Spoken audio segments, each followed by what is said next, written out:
This is the SPG. It's one of the largest parasympathetic ganglions that we got in our bodies.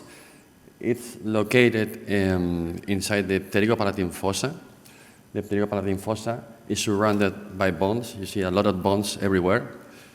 We always say in our pain clinic when we teach techniques, especially spinal techniques, that the bone is your friend, because when you go to the bone, toward the bone, you cannot go further. So you go to the bone, but here is bones everywhere, and you got to find this tunnel to access the ganglion. So we're going to talk about different ways to access this SPG.